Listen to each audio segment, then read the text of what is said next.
Daniel Benedito, eu sou aluna da licenciatura em Física do campus IFBA Salvador e hoje eu vou apresentar a pesquisa que eu estou realizando e o que meu projeto de pesquisa também. Primeiro de tudo, eu quero apresentar o que seria o Fisicamente e o meu objetivo de pesquisa. O Fisicamente ele é um podcast de física e tem como objetivo nessa pesquisa que é investigar as estratégias utilizadas para poder divulgar a mecânica quântica em meios digitais, especificamente dentro do podcast.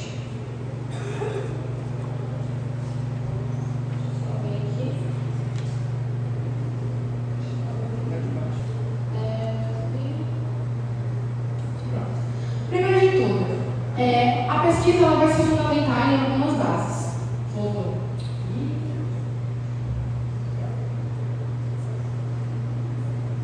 A pesquisa ela vai se fundamentar em algumas bases. Primeiro de tudo, a gente precisa entender em que base estamos conversando, com que estamos conversando. Então a gente vai primeiro pensar no quê? Estamos pensando em divulgar ciência, na divulgação científica. Então precisamos encontrar os nossos pares para isso. E o que a gente acaba entendendo? A divulgação científica ela vai ser um caminho que vai aproximar a ciência do público não especializado. Então é um dos caminhos que a gente tem para conseguir trazer o que se trata dentro da academia para o público não especializado ou outro público que seja o nosso público-alvo. Segundo, a gente consegue perceber que o podcast, no caso, o formato também, ou o videocast também, que é o formato que eu acabo adotando, ele se destaca como uma estratégia acessível e também ele vai ser uma estratégia que chama a atenção, uma vez que não é somente áudio. A gente acaba tendo recurso visual, então a gente acaba tendo também aquela receptividade do nosso ouvinte ao ver também alguém semelhante a ele dentro do episódio falando sobre um assunto como mecânica quântica, por exemplo.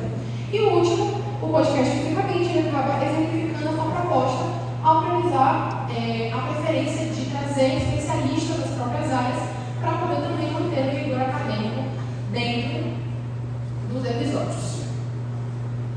E aí a gente vai para o meu percurso metodológico.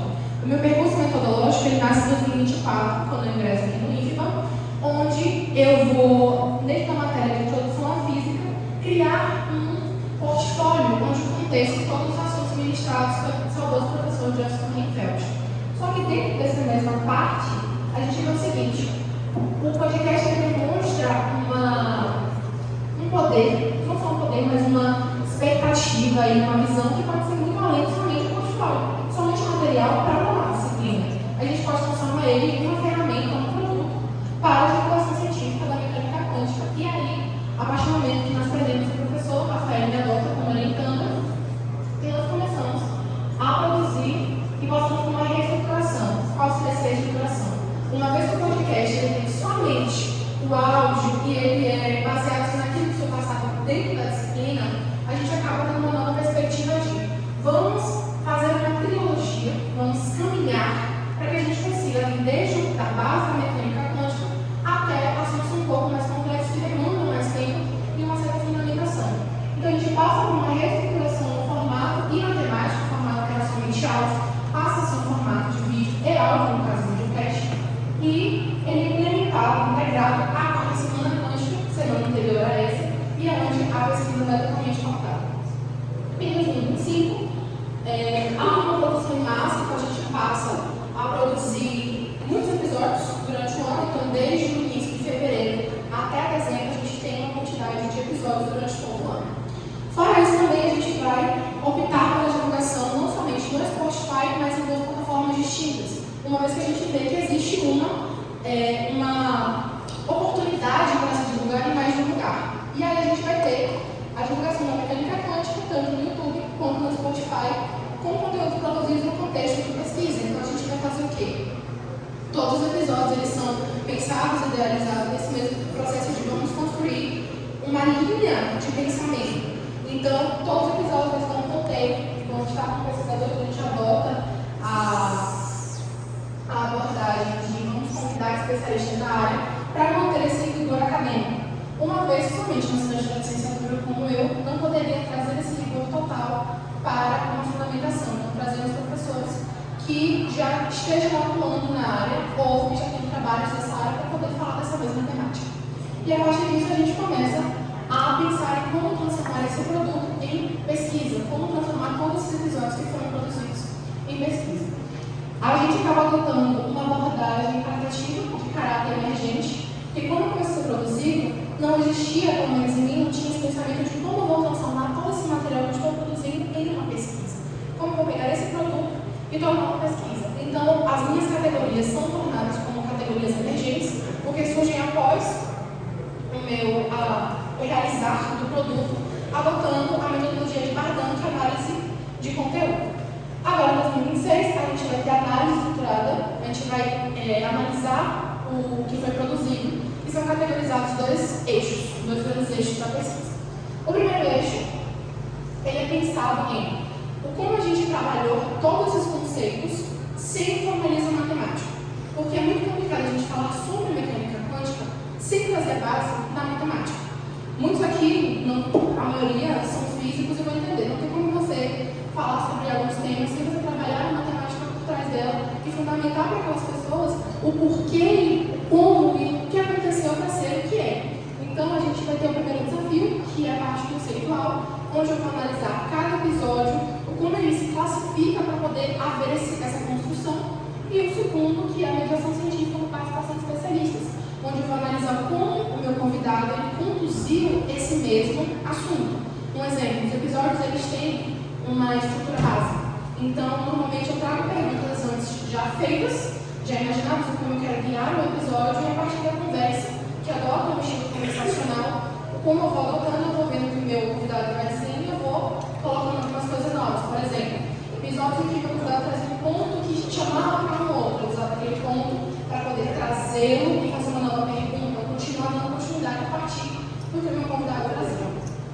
A pesquisa, o corpus da pesquisa, né, que é a parte principal, ela vai ser composta por 28 episódios de 33 produzidos. Por que foram produzidos 33 e só entraram 28?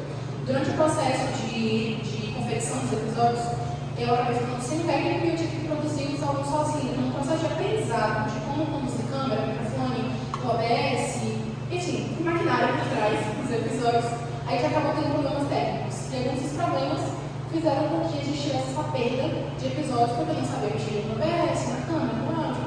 Então, houve algumas questões, ou até mesmo um episódio, depois de editado, se via que não conseguia cumprir o que estava proposto, então tinha que ser refeito. Acabou cortando, porque, enfim, não sei o que aconteceu, mas acabou corrompendo o arquivo. Mas o que estava ali escrito seria que a gente, a partir desse material, eu acabo analisando e trazendo essa perspectiva do como a gente poderia fazer. E aí que vem a parte da pesquisa em si. A gente vai ter o primeiro eixo, que é a análise dessa distribuição temática abordada nos episódios do podcast. O que acontece? Para a gente conseguir produzir toda essa construção de pensamento, a gente precisa partir do quê? Do básico. Então, eu vou vendo como o episódio ele é classificado. Por exemplo, nós vamos ter algumas categorias. A primeira delas é relato de experiência. Como eu falei antes, foram 28 episódios construídos durante todo o ano. Então, o podcast acaba sendo dividido em duas etapas. Um pré-semana quântica e um pós-semana quântica. O pré-semana quântica vai trabalhar com epistemologia da ciência, com epistemologia da ciência, com história da mecânica quântica, com aplicações tecnológicas. E o pós, ele vai trabalhar com o quê? Relato de experiências e pesquisas atuais. Como isso funciona? Por exemplo, relato de experiência. A gente teve, por exemplo, a presença da professora Simona Bess, que é do meio do pessoal profissional aqui no ano passado. Gravei com ela sobre a pesquisa dela, sobre a trajetória dela, dentro da física e também acadêmica. Então, entra nesse critério. Tivemos relato de experiências, que foi, por exemplo, um quadro chamado Quântica em Pauta. Quântica em Pauta era o quê? Os oficineiros que vieram para cá, eles falavam sobre como foi o processo de construção, de desenvolvimento, de aplicação nas suas oficinas. Então, entra nesse critério, porque eu não quero estamos falando sobre quântica. Eles falavam sobre como foi construído. Um exemplo, tivemos ano passado uma oficina que era do Dr. Schrödinger. Como é que os meninos que ministraram na palestra fizeram isso? Como foi que eles fizeram toda a construção metodológica? Eles contam os desafios apresentados. Então, a partir disso, a gente acaba vendo. Aí chega um ponto importante. A pesquisa, essa primeira parte, a gente consegue ver que ela dialoga diretamente com os meus pares. Então, eu vejo que ela conversa com a literatura. O que a minha literatura vai me dizer? Que observa-se uma dificuldade realmente muito grande numa construção da ciência, processo de construção da ciência, em que a divulgação científica científica ela vai aproximar o público de um conhecimento que às vezes está preso dentro da academia. Então, a divulgação científica ela vai estar como uma ponte entre a academia e o público não especializado, ou até mesmo os especialistas da área, aqueles que não são propriamente da área, mas estão trabalhando junto. E também a linguagem conversacional, que favorece analogias e explicações conceituais aliadas à abordagem não matemática. Então, a gente acaba vendo que o uso de alguma dessas abordagens que eu citei, elas acabam sendo alinhadas para que a gente consiga transmitir aquilo sem o uso da matemática, já que a gente tem esse impasse muito grande. Fora isso, a gente tem um segundo eixo, que vai ser como o meu convidado ele transmite aquele assunto proposto. Então, a gente vai ter explicação conceitual, que vai ser o nosso carro-chefe. Então, o meu convidado ele vai explicar o que é, por exemplo, dualidade de uma partícula. O convidado ele traz, ele explica o que é o fenômeno, ele vai fazer uma explicação fenomenológica, obviamente, para poder trazer a matemática, mas ele vai explicar o que é o fenômeno, como ocorre, quando ocorre, o que é, quais são os preceitos dele. A gente vai ter o uso de analogias, que vai ser o segundo, onde, por exemplo, tivemos episódios onde não se tinha como você só explicar ele na íntegra. Você fala a parte conceitual. Você precisava dar um análogo a ele para que fosse de compreensão. Então, foi usado também, fora a contextualização, a aplicação tecnológica, também foram feitas algumas. Então, trazemos, por exemplo, o que é um bit, um qubit, e o para que ele é usado. Então, aplicações tecnológicas, ou como a mecânica quântica, está presente na tecnologia.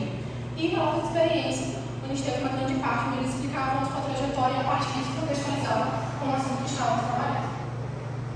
Fora isso, novamente, conseguimos perceber que estamos dialogando com os pares, com a literatura. A literatura ela vai abordar que realmente existe uma tensão entre o que é trazer acessibilidade e o que é simplificar a ponto de banalizar. Então, existe essa tensão de quero torná-lo acessível, mas não posso tornar ele de uma forma que fique de qualquer jeito. Preciso manter o rigor acadêmico. O rigor acadêmico vai ser antigo pelo quê? A presença dos especialistas que vão trazer uma fundamentação, uma vez que já tiveram trabalhos naquela área ou são atuantes naquela mesma área. O segundo é a mediação científica com participação de especialistas. Eles vão atuar como regulação epistemológica, que vão garantir maior rigor. Então, eu, como estudante da licenciatura, no processo de formação, não posso afirmar que aquilo, uma vez que, por exemplo, a mecânica quântica é uma matéria que eu não peguei. Então, como é que eu vou afirmar que aquilo sem passar a visão de que estou falando uma pseudociência, por exemplo, uma grande baboseira? Vou trazer esses mesmos convidados para garantir a rigor acadêmica. E, por fim, a organização em quadros evidenciando a impossibilidade pedagógica de construção progressiva do conhecimento. A gente parte, por exemplo, de história do átomo até conseguir chegar à informação quântica, fazendo uma construção de pensamento. Não chegando e colocando, é isso. Mas explicar o que isso se fundamenta.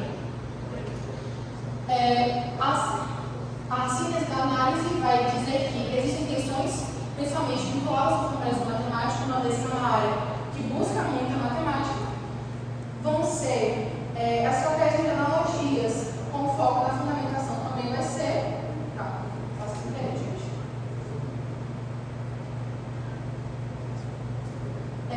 A parte de você necessariamente ter que observar como você está construindo, então a construção do meu processo, ele vai também ser uma das questões que é como a gente pode tornar aquilo ali fundamental, como a gente pode produzir isso. Conversando com os pais, não só transformando ele, não vamos produzir por produzir, mas vamos produzir com intencionalidade. E por fim, a mediação com especialistas garantindo o rigor acadêmico. Para isso também, a gente vai ter as considerações finais. A gente observa aqui o podcast é um ambiente que favorece a divulgação científica como produto. Então, a gente pode usar ele principalmente para mecânica quântica, mas para outras temáticas, principalmente vinculadas à educação, mas a gente acaba encontrando muitas limitações, não limitações somente da pesquisa, mas limitações minhas, onde exige maior aplicação em algumas temáticas para poder ter um processo mais efetivo, e não somente isso, mas também a escolha cuidadosa dos especialistas que estão à frente disso. Para finalizar, minhas referências, que é o fundamento do meu trabalho, para aqueles que tiverem interesse tanto em ver o podcast, esse aqui é o link do Spotify e esse do nosso site. Então, para quem tiver interesse em conhecer mais sobre projeto